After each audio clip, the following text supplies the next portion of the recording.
Bonjour à tous, vous avez très certainement pu regarder le nouveau trailer du Joker que j'ai publié sur ma chaîne hier. Le film qui est produit par Warner nous propose une toute nouvelle vision du personnage qui fait partie des pires vilains de l'histoire des comics, des films ou même des séries télé. Il est d'ailleurs très bien placé dans le top 10 que j'avais fait sur ce sujet qui regroupe tous les pires personnages qu'on peut imaginer à la télé depuis toujours. Ce nouveau et ultime trailer nous offre de nouvelles pistes sur l'orientation du film attendu pour le 9 octobre prochain au cinéma. Je vous propose de passer quelques minutes ensemble dans cet univers sombre, déprimant et profondément violent de la ville de Gotham dans les années 80. C'est parti, générique.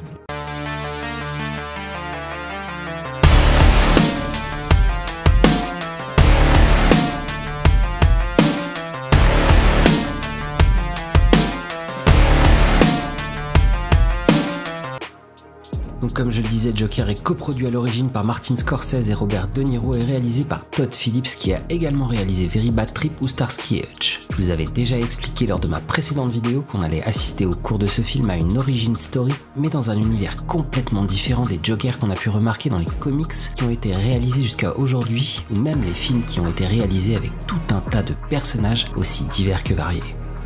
Que ce soit Heath Ledger ou Jack Nicholson, chaque Joker avait sa patte et son histoire, mais une ligne directrice restait malgré les différentes tentatives de s'accaparer le personnage, c'est cette folie psychopathe toujours maîtrisée qui dirige. Il a un nom à présent et c'est Arthur Fleck que l'on découvre dans cette seconde et dernière bande-annonce dans un Gotham toujours déprimant et sur le fil de la déchéance. Le premier détail qui m'a choqué, et très certainement vous aussi, c'est ce rire que Joaquin Phoenix a travaillé pendant des heures pour trouver sa signature sonore.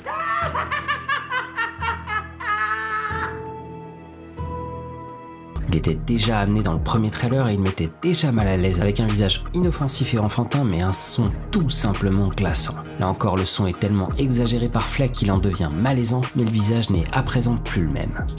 Ce n'est plus l'innocent Arthur qui s'occupait de sa mère malade du premier trailer, mais un homme au regard flippant et à la démarche qui transpire la volonté de nuire. Une volonté qui va très certainement se construire à partir de différents axes. La souffrance d'abord avec une vie profondément triste et déprimante. Une mère qui était déjà visiblement malade dans le premier trailer et qui là est sur un lit d'hôpital dans un état dramatique. La mère d'Arthur se prénomme Penny et son personnage est décrit comme un rôle secondaire d'une femme de 60-74 ans, caucasienne, de la classe populaire, très belle dans ses jeunes années et qu'il croit encore aujourd'hui. Elle a une santé qui se dégrade et est presque alitée dans son appartement avec son fils qui vient de revenir à la maison. Elle est obsédée par son ancien employeur et refuse d'admettre qu'elle va finir sa vie de la sorte. La position d'Arthur ne date donc pas toujours, il semble être revenu pour prendre soin de sa mère et en subit les conséquences. Mais il n'y a pas qu'au domicile que les événements posent problème. En mettant de côté son talent qui semble un peu léger en matière de comédie, Arthur doit gagner sa vie d'une manière ou d'une autre et il opte pour quelques petits boulots sans grand mérite mais qui vont le mettre face à un certain nombre de brutes classiques des films ou des séries américaines avec une bonne dose de violence gratuite et d'humiliation qui vont laisser grandir cette graine de folie et de violence pure dans la tête d'un homme qui ne fait que rechercher la reconnaissance et la gloire.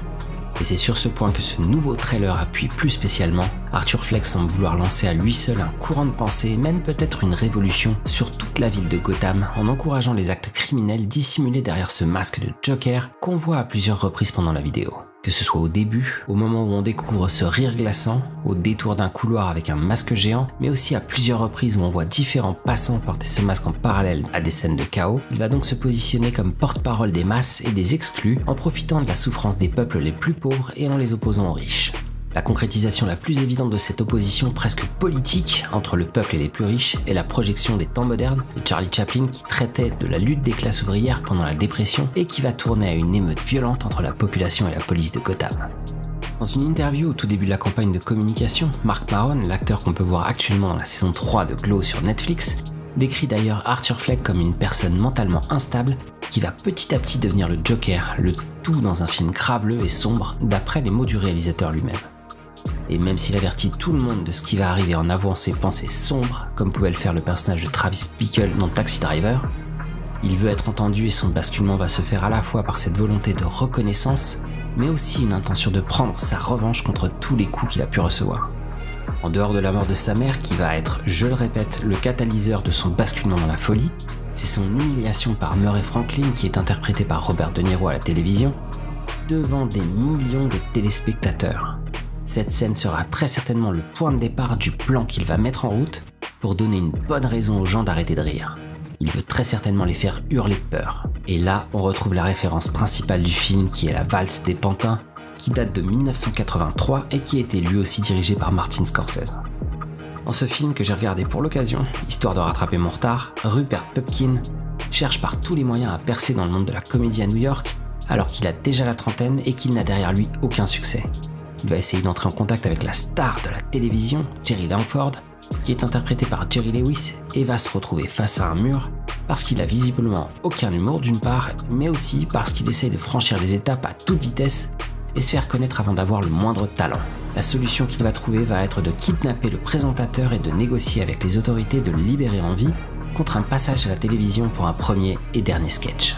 Il y a énormément de parallèles avec le film de Scorsese de 83, avec d'abord le personnage d'Arthur Fleck, qui ressemble dans son comportement et son talent à celui de Pupkin, la jeune femme qui semble devenir la petite amie de Fleck, qui comme dans la valse des pantins va très certainement être prise dans l'aventure contre sa volonté et qui va se retrouver dans des situations problématiques. Mais c'est surtout le show comique télévisé qui est le parallèle parfait et qui va très certainement être entaché d'actes criminels qui seront à mon avis bien plus graves et choquants que de simplement kidnapper le présentateur de l'émission.